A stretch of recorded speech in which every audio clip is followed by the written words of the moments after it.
Oil giant Shell comfortably beat expectations in the first quarter. The London-listed firm reported first quarter profits of $7.7 billion on Thursday. It credited strong oil trading and higher refining margins. CEO Wael Sawan said Shell delivered a strong quarter while also keeping its focus on delivering more value with less emissions. Shell's performance outdid rivals. Last week, Exxon, Chevron and Total Energies all reported a drop in profits from a year earlier. They faced a sharp downturn in natural gas prices. Shell's Chemicals and Products division was a particularly strong performer.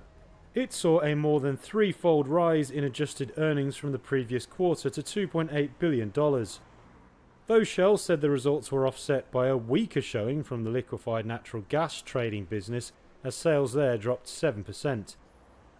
The company also announced it will repurchase $3.5 billion of its shares over the next 3 months. Its stock has gained about 14% this year. Investors have cheered Sawan's efforts to cut costs and focus the company on its most profitable operations. Maersk raised its full-year profit guidance on Thursday. It now expects full-year underlying earnings of between $4 billion and $6 billion, up from a previous guidance of a minimum of $1 billion. The shipping giant also posted quarterly earnings of $1.59 billion. That was less than half the number a year earlier, but beat analyst projections. Maersk cited strong container shipping demand and vessels taking longer routes around Africa.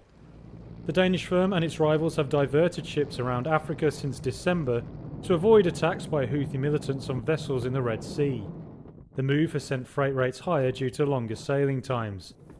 Still, the company posted a third straight quarterly loss in its ocean container shipping division due to higher costs related to Red Sea disruptions. But Maersk said it would push more of those costs onto customers, which would make its ocean division more profitable in the second quarter. The company had previously warned a wave of new container vessels entering the market would cause overcapacity and hurt profit.